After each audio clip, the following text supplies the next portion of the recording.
નમસ્કાર, વીટીવી ગુજરાતી.com પર તમારું સ્વાગત છે અને હું છું કરણ. આમ જોવા જાય તો આજે ચૂંટણીનો દિવસ છે, મતદાનનો દિવસ છે. એમાં ખાસ કરીને બે રાજ્યો મહત્વના છે. જે ઝારખંડમાં બીજા ચરણનું મતદાન થઈ રહ્યું છે, જ્યારે મહારાષ્ટ્રમાં પણ મતદાન થઈ રહ્યું છે. આમ જોવા જાય તો 9 વાગ્યા સુધી બહુ જ ઓછું મતદાન થયું, પરંતુ ધીરે ધીરે આ જે મહારાષ્ટ્રમાં મતદાન પણ થઈ રહ્યું છે. પરંતુ આ વખતે મહારાષ્ટ્ર એક એવું રાજ્ય હશે કે જ્યાં જેનો ઇતિહાસ જયારે લખવામાં આવશે ત્યારે આ વખતેની જે ચૂંટણી છે ને એને ખાસ નોંધવામાં આવશે. કારણ કે ગઠબંધન તૂટ્યા, ગઠબંધન ભેગા થયા, જે કાકા ભત્રીજા અલગ થયા, આ બધી જ વસ્તુને લઈને હવે લોકોની નજર છે પરિણામ ઉપર.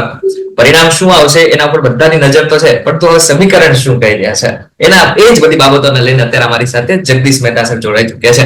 જગદીશભાઈ, વીટીવી ગુજરાત.com પર તમારું સ્વાગત છે. સાહેબ, નમસ્કાર.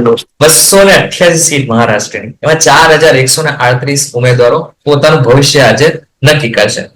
પણ જે રીતનાની ગઠબંધનો ભેગા થયા પછી તૂટ્યા, ફરી એકવાર છૂટા પડ્યા, શું કહેશો? એમાં ખાસ કરીને મહાવિકાસ આઘાડી અને મહાયુતિ આ વખતે સાચું કહો તો બંને વચ્ચે જ અત્યારે તો જંગ છે. શું કહેશો? જો મિત્ર, અત્યારે મતદાન નથી થઈ રહ્યું, મતની વસૂલી થઈ રહી છે. જેમ ખંડણી વસૂલી, ખંડણી જેમ વસૂલે ને એવી રીતે ઉઘરાણી થઈ રહી છે મતની, કે તમારે અમને કોઈ પણ ભોગે મત આપો. કારણ કે તમે જેમ કીધું 4000 લોકો જે ઉભા છે ઉમેદવારો, એના ભવિષ્યનો પ્રશ્ન છે, મહારાષ્ટ્રનો નહીં. 4000 ઉમેદવારો જે ઉભા છે એના જ, એ પક્ષના, પછી મહાઆઘાડી હોય કે મહાયુતિ હોય, એ પક્ષના જે છે પક્ષ અને ઉમેદવાર, એના ભવિષ્યની વાત છે. મહારાષ્ટ્રના ભવિષ્યની કોઈ વાત છે નહીં. કારણ કે અત્યારે તમે જેમ કીધું નિરાશાજનક મતદાન થઈ રહ્યું છે. અત્યારે પહેલા તમે જુઓ, શરૂઆતના 9 સાડા 9 વાગ્યા સુધીમાં હતું તો ખાલી 6% જેટલું જ મતદાન થયું હતું, અને હજી તે કઈ એનો ઉમળકો બહુ લાંબો દેખાતો નથી. એ શું સૂચવે છે? બિલકુલ મતદારો જે છે, વોટર્સ જેને કહેવાય, એ કન્ફ્યુઝ છે. એ કન્ફ્યુઝ એટલા માટે છે કે ક્યાંય કરતા ક્યાંય એની નજર ઠરે એવી વ્યવસ્થા છે નહીં. કોણ અસલી કોણ નકલી રાજા રામ જાણે. શિંદેની સેના અસલી કે ઉદ્ધવ ઠાકરેની સેના અસલી એ રામ જાણે. શરદ પવારની એનસીપી અસલી કે અજીત પવારની એનસીપી અસલી રાજા રામ જાણે. પછી વિકાસની વાત કરનારો ભાજપ સાચો કે હિન્દુત્વની બટેંગે તો કટેંગે એ કરનારી વાત ભાજપ સાચો, એ પર રાજા રામ જાણે.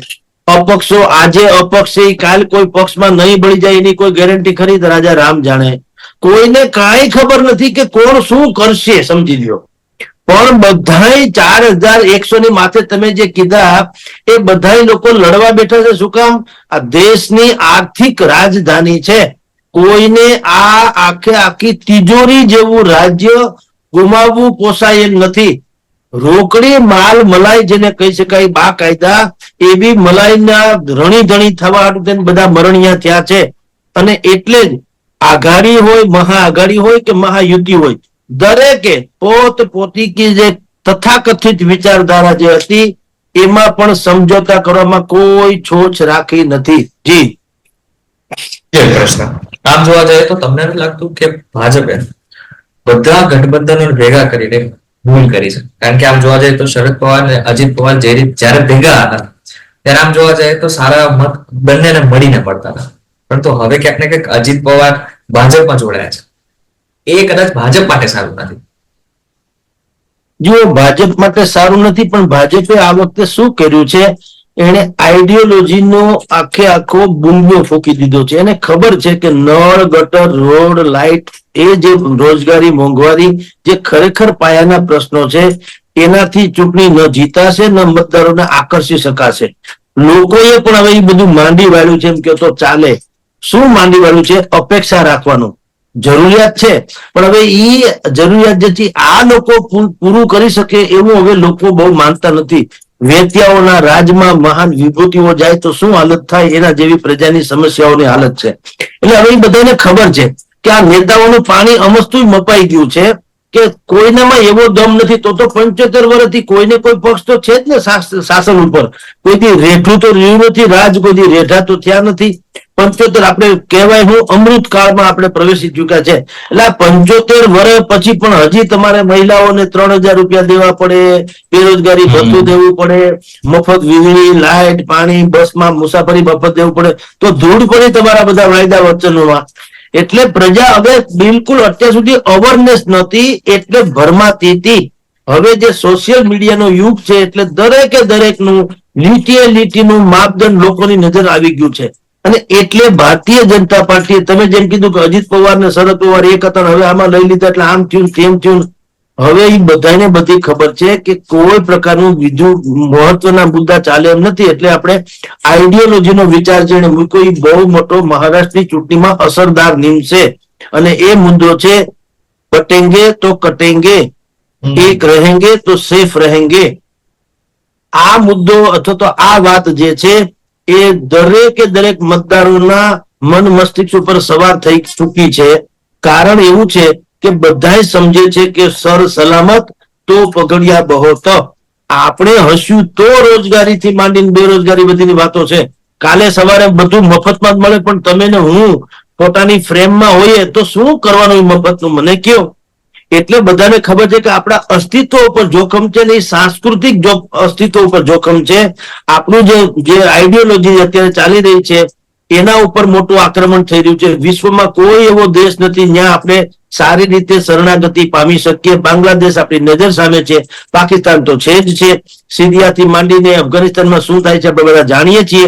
એ બધી બાબતો જે થઈ રહી છે અને ઇવન તો હિન્દુસ્તાનમાં પણ જે અલગ અલગ વિચારધારાઓ જે છે એનો જે ટકરાવ જોવા મળ્યો છે એ ટકરાવ જોયા પછી તો આપણે જાણીએ છીએ કે લોકોમાં એક અવેરનેસ આવી છે કે જેટલા લોકો સારા છે, પછી હિન્દુ, મુસ્લિમ, શીખ, ઈસાઈ બધા જ સારા છે તે હિન્દુસ્તાની છે, સારા નથી તે વિદ્રોહી કે બાકીના બધા છે. તો એક રહેંગે તો સેફ રહેંગે એ મુદ્દો આ લોકોએ સ્વીકારી લીધો. એટલે કે એને રમતો મૂક્યો છે યોગી મોદી આણી મંડળીએ, અને સામેવાળા લોકોએ જાતિગત જનગણના કરી અને ભાગલા પાડોને રાજ કરવાનો જે વાત છે એ એને આ મહારાષ્ટ્રની ચૂંટણીમાં રમતો મૂક્યો છે. જી એક બાલા સાહેબની વાત યાર તમને કદાચ તો ખબર જ હશે. આમ જો કે બાલા સાહેબને જયારે પણ યાદ કરીએ ત્યારે ચૂંટણી, મતદાન, મત આ બધી જ વસ્તુ ઉપર ચર્ચાઓ થતી હોય છે. પરંતુ કદાચ તમે પણ ઘણી બધી વખત આની ઉપર ચર્ચા થયેલી જોઈ હશે. પરંતુ મારે તમારો મત જાણવો છે. એક સમય બાલા સાહેબે કીધું હતું કે ગમે એ થશે કોંગ્રેસમાં તો નહીં જ જોડાવું, અને જો જોડાવા થશે ને તો હું મારી જે પાર્ટી છે ને એ બંધ કરી નાખીશ. એમને વિડીયો ખૂબ જ વાયરલ થયો હતો, તમે જોયેલો પણ હશે. પરંતુ મારે તમારા વિચાર જાણવા છે આ બાબતે. મેં આ વિધાન કરતી એને મેં રૂબરૂ સાંભળ્યા છે. હું ત્યારે હું મુંબઈ હતો, કાપડ માર્કેટમાં નોકરી કરતો હતો અને મોહમ્મદ અલી રોડ ઉપર બાળા સાહેબ ઠાકરેની સભાઓ થતી. એ સભાઓમાં લક્ષ્મીદાસ LK માર્કેટ કહેવાતી, લક્ષ્મીદાસ માર્કેટ અને સોની બજાર એના ચોકમાં એની સભા થતી. અને સભામાં સૌથી પહેલું વિધાન તેઓ શ્રી, કારણ કે મોહમ્મદ અલી રોડ એટલે મોટા ભાગના મોમેડિયન વિસ્તાર આવે, તો એમાં એ પહેલા ચોખવટ કરતા હતા. શું ચોખવટ કરતા હતા? ત્યારે તો વોટિંગ પદ્ધતિ આ EVM વાળું નહોતું. ત્યારે એ પેલા એમ કહેતા હતા કે મારે તમારો મત જોતો નથી, મહેરબાની કરીને મને મત આપશો નહીં, પણ બાકી જો કઈ ગાલમેલ કરવાની કોશિશ કોઈએ કરી છે તો પછી આજે જેમ મારી સભાના કારણે આ દુકાન બંધ રહી છે એ આજીવન તમારા કારણે બંધ રહેશે. આ બાળા સાહેબ ઠાકરે હતા સાહેબ. અને એને જે તે સમયે રાજકીય પાર્ટીઓને એમ કીધેલું, કારણ કે કોંગ્રેસ ઉપર એને બીજી કોઈ દાજ નહોતી, પણ દાજ એ હતી એનું જે તથાકથિત સેક્યુલરિઝમ હતું, જે સેક્યુલરના નામે મુસ્લિમ તૃષ્ટિકરણ સીધે સીધું હતું. એટલે એ કહેતા કે આ કોઈ કાળે સાખી લેવાય નહીં. હિન્દુસ્તાન છે, જેમ પાકિસ્તાનમાં મુસ્લિમ કોમ્યુનિટીને વધારે ફાયદો છે અને ત્યાં હિન્દુ લઘુમતી ઉપર હુમલા થાય છે અથવા તો એ પીડા ભોગવે છે, તો હિન્દુસ્તાનમાં હિન્દુ સંસ્કૃતિ જે છે એ સૌથી વધુ પલપવી જોઈએ. એને બદલે કોંગ્રેસે મુસ્લિમ તૃષ્ટિકરણ કરવા માટે થઈને સેક્યુલરિઝમની જે વાત કરી. એટલે બાળા સાહેબ ઠાકરેએ કીધું હતું કે જો ન કરે નારાયણને ભવિષ્યમાં એવી કોઈ નોબત આવે કે મારે કોંગ્રેસનો ટેકો લેવો પડે અથવા તો કોંગ્રેસ સાથે સરકાર બનાવવાનું થાય અથવા તો એને સમર્થન આપવાનું થાય તો હું મારી દુકાન બંધ કરી દઈશ. આ બાળા સાહેબ ઠાકરેની કટ્ટર હિન્દુત્વની અને કટ્ટર આઈડિયોલોજી હતી, પોલિટિકલી પણ એ બિલકુલ સુસ્પષ્ટ હતી, એનામાં કઈ કન્ફ્યુઝન નતું. આજે જે મહારાષ્ટ્રની ચૂંટણી લડાઈ રહી છે એ કન્ફ્યુઝન ને લડાઈ રહી છે. મતદારોને એમ થાય છે, મેં આપને એટલે શરૂઆતમાં કીધું કે અત્યારે મતની વસૂલી થઈ રહી છે, ઉઘરાણી થઈ રહી છે. લોકો મતદાન કરવાના નથી, મતને આપવાના છે. પેડ કરીએ ને એની જેમ કોકના પૈસા ઉછીના લીધા કેમ દઈએ છીએ એવી રીતે મતદાન નથી કરવાનો, એનો વ્યવહાર કરવા જવાનો છે. શું કામ? જે આઈડિયોલોજીની તમે વાત કરી બાળા સાહેબ ઠાકરેજીની, એ આઈડિયોલોજીને સ્વયં એના પુત્ર ઉદ્ધવ ઠાકરેએ પણ કોરાણે મૂકી દીધી. એ કોંગ્રેસની સાથે બેસી ગયા અત્યારે પણ, અને હજી ગઈકાલ સુધી તમે જુઓ એના સ્ટેટમેન્ટ તમે જુઓ. ગઈકાલે પણ એટલે 2 દિવસ પહેલા ઉદ્ધવ ઠાકરેએ એવું કીધું કે મોદી સરકાર જે છે એ મુંબઈને ગુજરાત, મહારાષ્ટ્રને ગુજરાત બનાવવા માંગે છે. આપણા બધા જે ઉદ્યોગો જે છે એને ગુજરાત લઈ જવા માંગે છે, અને મુંબઈ જે કેપિટલ છે, રાજધાની છે, એ રાજધાની જે છે એને ગુજરાતમાં લઈ જવાની કોશિશ કરી રહ્યા છે. એમ કરીને ગુજરાતનો વિરોધી અને વિદ્રોહી જે કહી શકાય એવી એને વાત કરી જે બાળા સાહેબ ક્યારેય કરતા નહોતા. અને સંજય રાઉતે ગઈકાલે એવી જ વાત કરી. સંજય રાઉતે શું કીધું કે આપણે આ ચૂંટણી જે છે એને ગુજરાતીઓના અતિક્રમણથી બચાવવા માટેની આ ચૂંટણી છે એમ માની લેવાનું છે. તમે વિચાર કરો, આ હદે જે અત્યારે શિવસૈનિકો, જેને ઓરિજિનલ શિવસેના એટલે કે બાળા સાહેબના દીકરા અને એની પાર્ટી, એ લોકો જો આ હદે જતા હોય મત માટે થઈને કેવળ, તો મતદારો સમજે શું? એટલે તમને કહું છું કે જે અત્યાર સુધી એકનાથ શિંદે એને અત્યાર સુધી ઉદ્ધવ ઠાકરે સામે કોઈ આટલું મોટી કોઈ વાત કરી નહોતી, જે 2-4 દિવસ પહેલા એક ઇન્ટરવ્યુમાં કરી. એને ઉદ્ધવ ઠાકરેને મહાગદ્દાર એવો શબ્દ વાપર્યો કે મને એ લોકો ગદ્દાર કે છે, પણ હું તો ગદ્દાર છોડો, પણ ખરેખર તો મહાગદ્દાર ઉદ્ધવ ઠાકરે છે. શું કામ? એણે બાળા સાહેબ ઠાકરેના કટ્ટર હિન્દુત્વને અને રાષ્ટ્ર ભાવનાને એણે કોરાણે મૂકી દીધી. અને જે લોકો મુસ્લિમ તુષ્ટિકરણથી માંડીને ઇત્યાદિમાં માને છે, ભાગલા પાડોને રાજ કરવામાં માને છે, એ પ્રકારની જે થિયોરી ચલાવી રહ્યા છે એની સાથે અત્યારે વ્યાળું કરવા બેસી ગયા છે. એમ અત્યારે જે દ્વંદ્વ યુદ્ધ ચાલી રહ્યું છે મહારાષ્ટ્રમાં, એ વૈચારિક યુદ્ધ ચાલી રહ્યું છે. કોઈ રોજગારીની વાત, કોઈ મોંઘવારીની વાત, કોઈ આ ગરીબીની વાત, કોઈ પ્રકારની વિકાસની વાત, બીજી કશીની રેવડીબાજી ચાલે છે. અને આ પ્રકારના આઈડિયોલોજીકલી એટલે વિચારધારાઓની લડાઈ, એના ઉપર મતદાન થઈ રહ્યું છે. જી, ગુજરાતીની વાત કરીએ. આમ જોવા જઈએ તો ગુજરાતીની જો ગણતરી કરવામાં આવે તો 2011 ની વસ્તી ગણતરી પ્રમાણે 25 લાખ હતા ગુજરાતીઓ મુંબઈમાં સ્પેશિયલ. અત્યારે એવું માનવામાં આવે છે 35 લાખ જેટલા મુંબઈમાં ગુજરાતીઓ વસે છે. એટલે ગુજરાતીની જે સંખ્યા છે એ તો બહુ જ મોટી છે. એમાં પણ અમુક એવા શહેરો છે, એવા મત વિસ્તારો છે કે જ્યાં ગુજરાતીઓનો દબદબો છે, જેમાં કાંદીવલી, બોરીવલી, આ બધા જેવા શહેર ને મત વિસ્તાર આવી જાય છે. પરંતુ દર વખતે જ્યારે પણ મહારાષ્ટ્રની ચૂંટણી હોય છે ત્યારે ગુજરાતી એમના મોઢે આવી જ જાય છે કે ગુજરાતીને કાઢવા છે. આ પહેલી વખત નથી જ્યારે ગુજરાતીને લઈને ચર્ચા થઈ રહી છે. પરંતુ એવું નથી લાગતું કે ગુજરાતની રાજનીતિની અસર મહારાષ્ટ્રને દર વખતે થાય જ છે, અને ગુજરાતની રાજનીતિમાંથી મહારાષ્ટ્રને પણ કંઈક ને કંઈક શીખવાની પણ જરૂર છે. જુઓ, આ બહુ શિવસૈનિકો તો છોડો, પણ આ એક જૂની પ્રથા છે કે જે લોકો ગુજરાતીને કાઢવાની વાત કરે તો એને એમ માને છે આ લોકો રાઉતાણી મંડળીઓ. હવે એને ખબર નથી કે આ એની વિરુદ્ધમાં જઈ રહ્યું છે. આપની જાણ ખાતર એક જમાનામાં બાળા સાહેબ ઠાકરેનો જયારે ઉદય થયો તો, શરૂઆતની વાત કરું છું, ત્યારે તો બાળા સાહેબ અત્યારે જેટલા પૂજનીય થઈ ગયા અને પછી જેટલા વિસ્તરી ગયા એટલાય નહોતા. એનો ઉદય કાળા શિવસેનાનો જન્મ શેમાંથી થયો ત્યારની વાત કરું તો આપની જાણ ખાતર આમચી મુંબઈ એવું એક યુદ્ધ, એક આંદોલન ચાલ્યું હતું, આમચી મુંબઈ. આમચી મુંબઈ એટલે આ મુંબઈ અમારી છે, એટલે કે ગુજરાતીઓ ત્યાં ગયા હતા અને દરેક ધંધા વ્યવસાયમાં આપણો જમાનો બહુ હતો. આજની તારીખે તમને કહું, તમે ગુજરાતીને જો મુંબઈમાંથી કાઢી રાખવાની વાત કરતા હોય તો તમે જેમ રાવણમાંથી સીતા કાઢો કે મહાભારતમાંથી દ્રૌપદી કાઢો ને જે હાલત થાય એવી હાલત થાય. ગુજરાતી ત્રિભુવનદાસ ભીમજી ઝવેરીથી માંડીને મહાલક્ષ્મી એલકે માર્કેટ કયો કે મોરજી જેઠા માર્કેટ કયો કે કાલબાદેવી વિસ્તાર કયો કે મુંબાદેવી કયો કે બોરીવલી, કાંદીવલી, મલાડ ઇત્યાદિ, ગોરેગાંવ, નારાસોપારા, બધે ગુજરાતી જ ગુજરાતી છે. એટલું ખાલી વસ્તી નહીં, ધંધા રોજગારમાં પણ આપણને કોઈ પહોંચે એમ નથી. મરાઠી લોકો તો ગુજરાતીઓના કારણે રોજગારી પ્રાપ્ત કરી રહ્યા છે. એટલે એક જમાનામાં જયારે આ આમચી મુંબઈની વાત આવી હતી, આંદોલન ચાલ્યું હતું, ત્યારે જે તે સમયના આપણા એક બહુ મોટા વ્યક્તિ થઈ ગયા હતા, એણે કીધું હતું કે મુંબઈ તુમચી. આ વાક્ય બહુ હેરાન કરનારું છે, પણ વાત એમ કરી હતી કે હા મુંબઈ તુમચી લેકિન ભાંડી ઘસા હમચી, એટલે કે મુંબઈ તમારું, એમાં ના નહીં, પણ અમારા ભાણા ઉટકો. કારણ કે મોટા ભાગના મરાઠી લોકો ઘર ઘાટી તરીકે ગુજરાતી ત્યાં ભાણા ઉટકતા, એટલે કે વાસણ માંજતા, એટલે એમ કહેતા કે મુંબઈ તુમચી લેકિન ભાંડી ઘંચા હમચી. આવો એક ડખો થયેલો. ત્યારથી ગુજરાતી પ્રત્યેનો શિવસેનાનો જે રવૈયો હતો એ ત્યારે બહુ વિપરીત હતો, પરંતુ સમય જતા બાળાસાહેબ ઠાકરેએ પણ એ પછી વળોટ વાળી લીધો. એને ખબર પડી કે ગુજરાતમાં આ ગુજરાતીને કારણે મુંબઈની જે રોશની છે, રોનક છે, એ ગુજરાતીઓને કારણે છે. કારણ કે ધંધા વેપારમાં ગુજરાતીને કોઈ પહોંચી શકે નહીં, અને એને હવે આપણે વિરોધી નહીં માનવો જોઈએ, બલકે સહયોગી માનવા જોઈએ.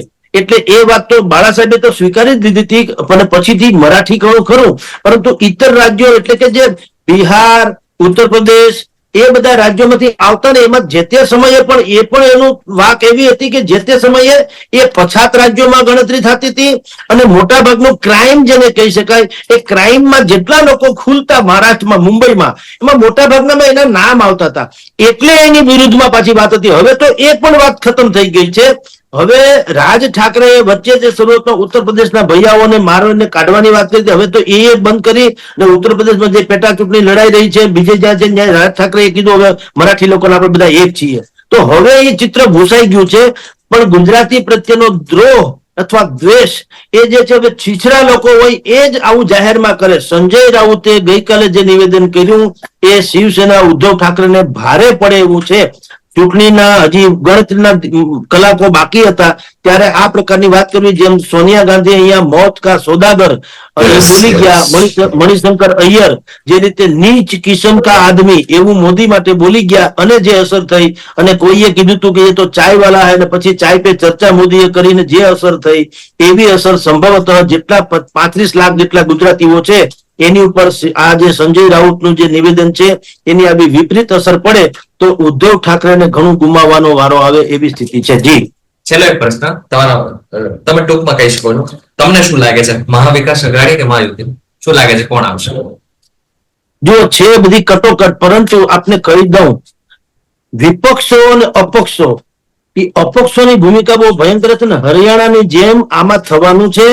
મહાયુતિ કોઈ પણ ભોગે આ બધું તાલમેળ ભેળો કરી લેશે, એમાં કોઈ સંશય નથી. કોઈ પણ ભોગે, ભાઈ હુ કેન કુક.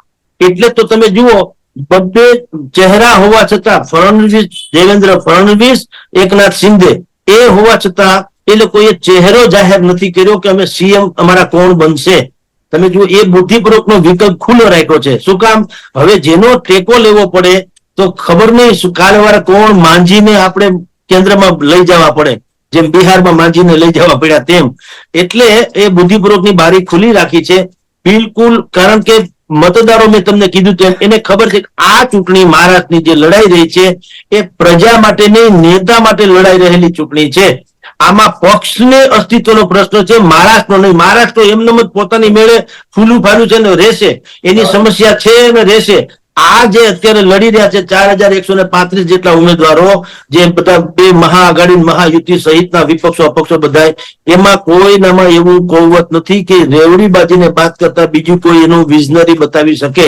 એટલે લોકોને ખબર જ છે કે આનાથી કાંઈ મેળ પડે નથી. મહારાષ્ટ્ર રીતે છે, પણ આ જે છે આર્થિક ઇકોનોમિક જે કેપિટલ છે, ઇકોનોમિક કે આર્થિક રાજધાની છે મહારાષ્ટ્ર જે દેશની, એ કોઈને ગુમાવવી પાલવે એમ નથી. અને ખાસ કરીને સત્તામાં જે સામ દામ દંડ ભેદ એ બધું અજમાવવા માટે જે માહેર ગણાય છે અમિત શાહથી માંડીને નરેન્દ્ર મોદી, તો એ કોઈ કાચા ખેલાડી છે નહીં.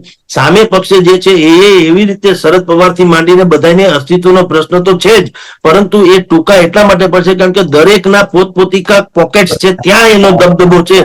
જેમ કે મરાઠાવાડમાં શરદ પવાર હોય ને આ બાજુમાં ઉદ્ધવ ઠાકરે હોય મુંબઈમાં, એ પ્રકારનું છે. એટલે એમાં દ્વંદ્વ યુદ્ધ થશે, મારા કેટલા ને તમારા કેટલા. પણ સામદામ દંડભેદમાં જે પાવરફુલ છે એ લોકો, અપક્ષો કે જે જીતવાના છે, નાની નાની પાર્ટીઓ જે જીતવાની છે સંભવતઃ, 25 જેટલા તો એવા લોકો છે કે જે લોકોની નાની નાની પાર્ટી છે અથવા તો અપક્ષ છે, તો એનો સહયોગ લઈને, કારણ કે 288 માંથી 145 જણા જે લઈ જાય એ લોકો જીતવાના છે. તો અત્યારે ભારતીય જનતા પાર્ટી જે રીતે લડી રહી છે ને જે આઈડિયોલોજીકલી વિચાર એને નાખી દીધું છે કે ભાઈ બટેંગે તો કટેંગે અને એક રહેંગે તો સેફ રહેંગે, એ મુદ્દો બહુ જ એમાં હાઇલાઇટ કરવામાં એ લોકો સફળ ગયા છે. તો ભાંગી તોડીને પણ મહાયુતિ જે છે એ સરકાર બનાવશે એવું અત્યારે લાગી રહ્યું છે. જી બરાબર છે જગદીશભાઈ. તો આવનારા સમયમાં જ આપણે 2 થી 3 દિવસની અંદર જ ખબર પડી જશે કે આગળ મહારાષ્ટ્રમાં કોની સરકાર બને છે. પરંતુ અમારી સાથે જોડાવા આપનો ખૂબ ખૂબ આભાર. ફરી એકવાર મળીશું એક નવા વિડીયો સાથે, એક નવા કોન્સેપ્ટ સાથે. ત્યાં સુધી અમારી સાથે જોડાયેલા છે. નમસ્કાર.